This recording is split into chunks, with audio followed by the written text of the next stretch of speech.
মধ্যপ্রাচ্যে যুদ্ধের প্রভাব বাড়তে শুরু করেছে জ্বালানি তেলের দাম। আশঙ্কা ব্যারেল প্রতি দাম হতে পারে $100। বাংলাদেশের অর্থনীতিতেও পড়বে বহুমাত্রিক প্রভাব।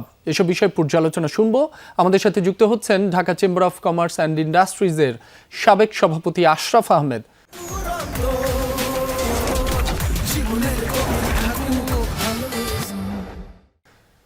আশরাফ আহমেদ, নিশ্চয়ই শুনতে পাচ্ছেন।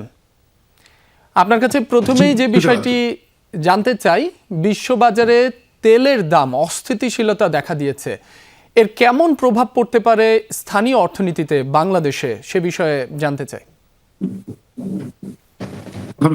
দেখুন, আমরা মোটামুটি বিশ্ববাজার থেকে যখন তেল কিনি, আমাদের খরচ পড়ে রাফলি $80 থেকে $85।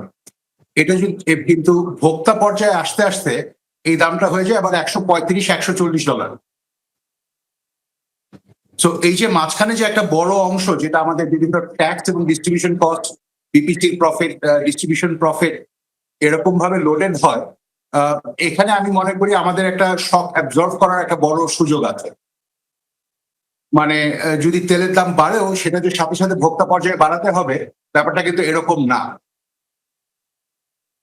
ফলে আমরা যেটা মনে করি যে এই মধ্যপ্রাচ্যের এই অস্থিরতা যদি স্বল্প মেয়াদে হয়, তাহলে সেটা আমাদের কিছুটা ইম্প্যাক্ট করবে, কিন্তু সেটা আমাদের মানে ইনফ্লেশন পর্যন্ত ট্রান্সলেটেড হতে কিংবা বড় ধরনের পাবলিক ফাইন্যান্স ক্রাইসিস ক্রিয়েট করার জন্য আশা করি সেটা হবে না।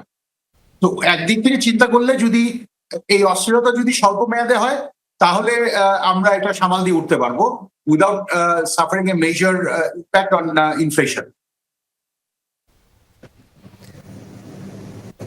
আশরাফ আহমেদ, আপনার কাছে আরো একটি বিষয় জানতে চাই। আজ এশিয়ার বাজারে তেলের দাম 10% বেড়ে গিয়েছিল, যদিও পরে কিছুটা কমে আসে। এমন পরিস্থিতিতে বৈশ্বিক অর্থনীতির চ্যালেঞ্জগুলো কি কি? বৈশ্বিক অর্থনীতিতে আমরা যেটা জানি যে তেলের দাম বাড়লে একটা সাপ্লাই শক ক্রিয়েটেড হয়। এটা পৃথিবী জুড়ে ইনফ্লেশন বাড়িয়ে দেয়।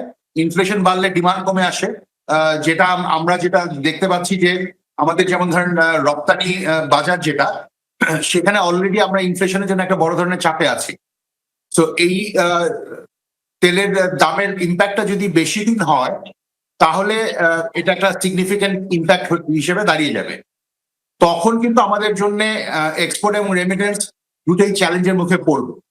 কিন্তু এটাও মাথায় রাখতে হবে যে এই ধরনের সংঘাত যদি স্বল্প মেয়াদী হয়, তাহলে এফেক্টটা কিন্তু অত সিভিয়ার হয় না।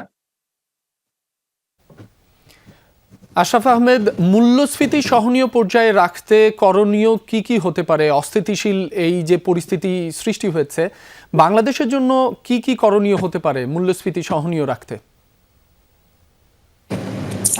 তেলের দামে দিয়ে যদি শুরু করি, একটু আগে যেটা বলছিলাম যে দেখুন, আমাদের কিন্তু একটা বড় একটা বাফার আছে, যে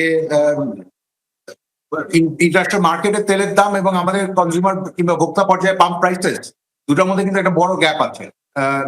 গ্যাপটা প্রায়, যেখানে ইন্টারন্যাশনাল মার্কেটে তেল ডিজেলের দাম হয়তো বা $80-85, সেটা আমাদের পাম্পে আস্তে আস্তে $135-140 হয়ে যায় পার ব্যারেল।